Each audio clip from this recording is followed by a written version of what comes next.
Mira, lo que yo recuerdo es que el primer poema que yo escribí literalmente con lápiz y papel lo hice cuando tenía 8 años.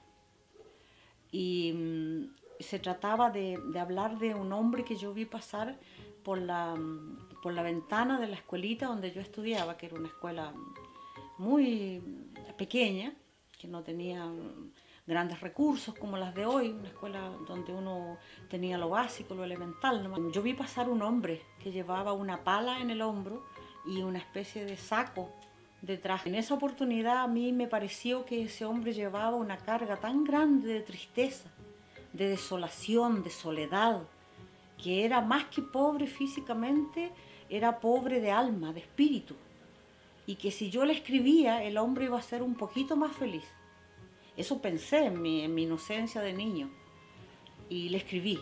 Yo no tenía idea cómo se armaban las estrofas, yo no sabía de eso. Y la profesora lo leyó, le gustó tanto que lo colocó en el diario mural, que eran un diario mural muy artesanal, eran unas varas de quila con unos pedazos de saco. Y en esa pared ella lo pegó y estuvo, no sé, 15, 20 días más o menos estuvo el poema ahí. Y los chicos lo leían y a mí me empezó a hacer sentir como que yo había logrado lo que quería, hacer que el hombre se fuera menos triste. Después supe que era un hombre que buscaba trabajo en esos años, todavía se resentía mucho la época del terremoto del 60, en la que acá en esta zona se sufrió increíblemente. Imagínate cómo era la vida en aquel entonces, si es que en realidad uno se lo puede imaginar, porque es tan diferente que ni uno se lo cree.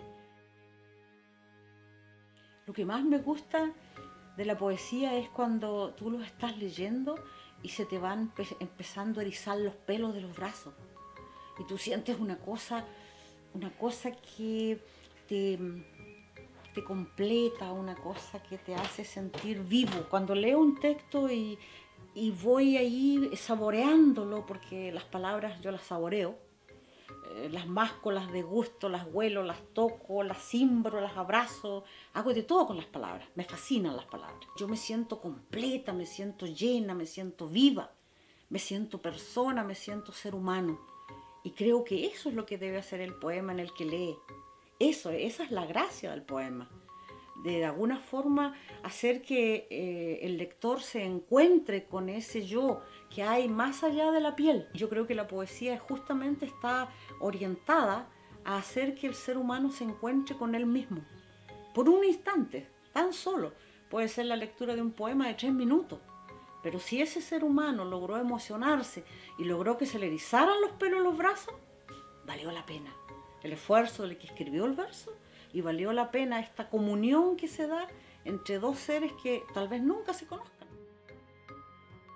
Que de nuevo se converse en los hogares, que haya una instancia donde los papás, por ejemplo, puedan conversar con los hijos, donde los hijos busquen a los abuelos, por ejemplo. Los abuelos son contenedores, son baúles llenos, repletos de cosas interesantes.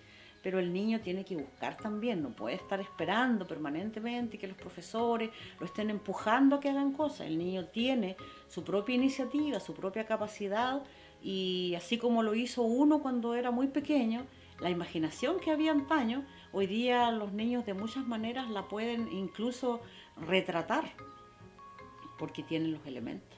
Entonces, no salir, por ejemplo, con una cámara a ver, a buscar el universo, salir a ver cómo se mueven, no sé, cómo se mueven los pájaros, a dónde van, cómo pían unos con otros, ver cómo hace el viento con las ramas de los árboles, ir a un río y oír cómo hablan las aguas, porque ellas vienen hablando. Y eso, ahí uno se mete en la poesía.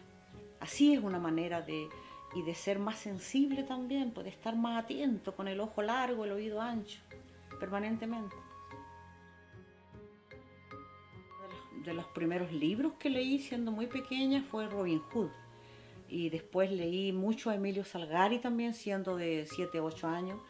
Julio Verne también, Louisa May Alcott, por ejemplo. Esas eran mis grandes lecturas en mi niñez. Después ya uno va avanzando, va avanzando. Y después en la poesía, bueno, yo nunca leí de niña poesía de niños. Yo empecé leyendo a la Gabriela Mistral. Y a ella sí que le debo harto yo. Yo la empecé a leer con mucho ahínco, empecé a encontrar cosas muy significativas. Yo me adentré en la Mistral, pero en el ámbito de la prosa. Y ahí la conocí de cuerpo entero. Después torné de vieja ya a la poesía, pero yo la conocí primero por cómo pensaba, por cómo sentía, por cómo iba. Y eso me sirvió poéticamente igual. Hay chicos muy talentosos que están haciendo una poesía linda.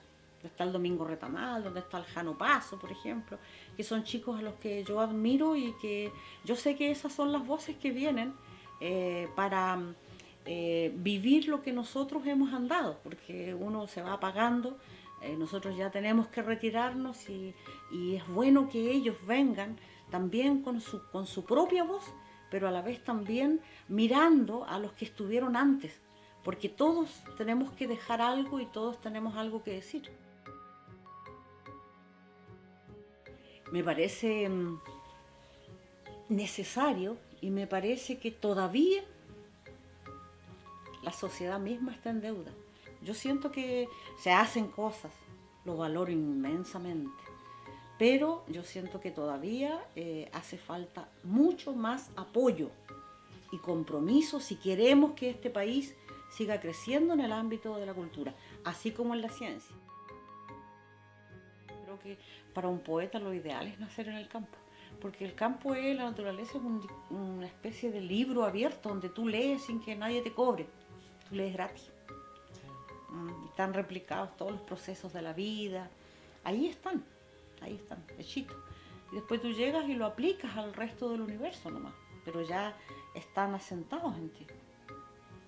Yo creo que el mejor regalo que me pudieron haber hecho a mí es haber nacido en el campo. Y pretendo regresar y morir allá, ahí debajo de un árbol, tengo pensado. Oyendo cómo se conectan las ramas unas con otras y se cuentan secretos.